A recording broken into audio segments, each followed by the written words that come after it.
बिस्मिल्लाहिर्रहमानिर्रहीम। अस्सलाम वालेकुम। कैसे हैं आप सब दोस्त? उम्मीद है आप सब खैरियत से होंगे, ठीक ठाक होंगे। हमारी बहुत ही प्यारी सी सब्सक्राइबर है रावलपिंडी इस्लामाबाद से, जिन्होंने फरमाइश की थी कि टमाटर की अचारी चटनी सिखाएं।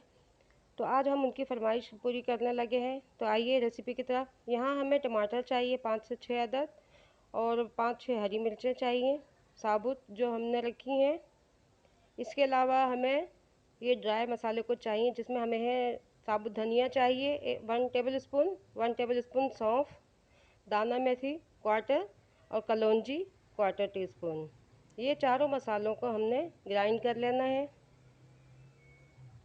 और इसमें पाउडर मसालों में शामिल है कुटी हुई लाल मिर्चें 1 टीस्पून पिसी हुई लाल मिर्चें, हाफ टी स्पून हल्दी पाउडर, और नमक हस्बे ज़रूरत। और हमें फ्राई के लिए चाहिए यहाँ पे मस्टर्ड ऑयल यानी सरसों का तेल, जो कि बहुत ज़रूरी है इस चटनी के लिए। इसका फ्लेवर इसी ऑयल से बनेगा। चलिए पहले हम अपने टमाटरों को कट कर लेते हैं। यहाँ हमने टमाटर कट किए हैं। इनको हमने दरमियाने साइज़ के छोटे छोटे से पीस कर लिए हैं, थोड़े मोटे और थोड़े से दरमियाने। यहाँ हमने तमाम ड्राई मसालों को ग्राइंड कर लिया है, दरदरा सा है, बहुत पाउडर नहीं बनाया है, बस इसको हमने थोड़ा दरदरा सा रखना है। यहाँ हमें हाफ़ टी स्पून ज़ीरा चाहिए, जो हम भूल गए थे मसालों में बताना। हमें हाफ़ टी स्पून ज़ीरे की ज़रूरत होगी। तो चलिए रेसिपी की तरफ। यहाँ हमने एक पैन लिया है। इस पैन में हमने अपना मस्टर्ड ऑयल 4 से 5 टेबल स्पून शामिल कर देंगे और इसे थोड़ा गर्म होने देंगे। यहाँ हमारा मस्टर्ड ऑयल थोड़ा गर्म होना शुरू हो गया है। ये मस्टर्ड ऑयल का अपना फ्लेवर इसमें टमाटर की चटनी में आता है।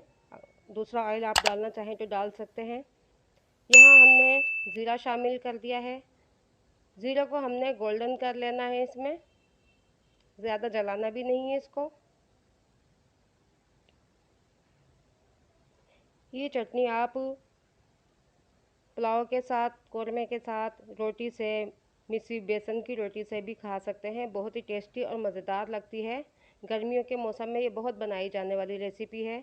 आप एक बार बनाइएगा, आपको भी बहुत मज़ा आएगा। यहाँ हमारा ज़ीरा ब्राउन हो गया तो हमने टमाटर शामिल कर दिए हैं। टमाटरों को हमने थोड़ी देर फ्राई करना है, ताकि इसमें इसका पानी निकलना शुरू हो जाए। थोड़ी देर टमाटरों को हमने हिलाते हुए भून लेना है।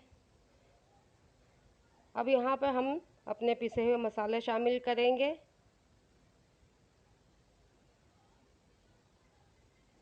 इन मसालों को शामिल करने के बाद जो हमने ग्राइंड किया हुआ मसाला था वो भी हम साथ ही शामिल कर देंगे। इसको हमने अच्छे से मिक्स कर लेना है, और मिक्स करके इसको थोड़ी देर के लिए हम कवर करके रख देंगे।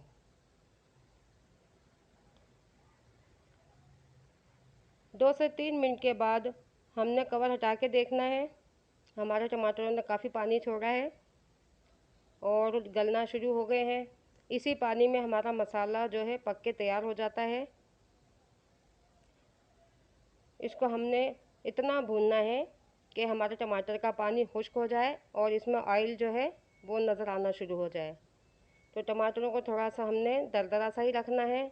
बहुत ज़्यादा सारे टमाटरों को हमने पीसना नहीं है, क्योंकि जब हम खाते हैं तो ये बाइट से टमाटर के मुंह में आती, बहुत मज़े की लगती है। तो नाज़रीन, यहाँ पे हमारे तैयार हो चुकी है चटनी। अब यहाँ पे हमने हरी मिर्च डाल के इसको 3 मिनट के लिए ढक के रख देंगे, ताकि हमारी मिर्चें भी इसमें अच्छे से नरम हो जाए। तो देखिए नाज़रीन, यहाँ पे हमारे टमाटर का पानी बिल्कुल खुश्क हो गया है, और ये देखिए पानी खुश्क हो गया है, ऑयल आना शुरू हो गया है। इसको थोड़ा सा हम भून लेंगे ताकि हमारी चटनी एक जैसी हो जाए सारी तरफ से। तो लीजिए नाज़रीन, हमारी चटनी बिल्कुल तैयार है। इसे भूनना ज़रूरी है। इसके अंदर पानी रहेगा तो हमारी चटनी ख़राब होने का डर होता है। अगर हम इसका पानी खुश्क कर देंगे तो हमारी चटनी फ्रिज में 1 हफ़्ते तक ख़राब नहीं होगी। तो आप देखिए, हमने पानी बिल्कुल खुश्क कर दिया है। सिर्फ ऑयल इसमें जगह जगह रहा है टमाटर पे, हमने बहुत ज़्यादा ऑयल भी इस्तेमाल नहीं किया क्योंकि इसमें इतनी ज़रूरत नहीं होती। तो चलिए डिश आउट करते हैं। ये देखिए नाज़रीन, टमाटर की अचारी चटनी हमारी बन के तैयार है। इसे आप पुलाव के साथ, बिरयानी के साथ भी खा सकते हैं, इसे आप बेसन की रोटी के साथ भी खा सकते हैं। तो बनाइएगा ज़रूर, दुआओं में याद रखिए। चैनल को लाइक एंड सब्सक्राइब कीजिए। अल्लाह हाफिज़।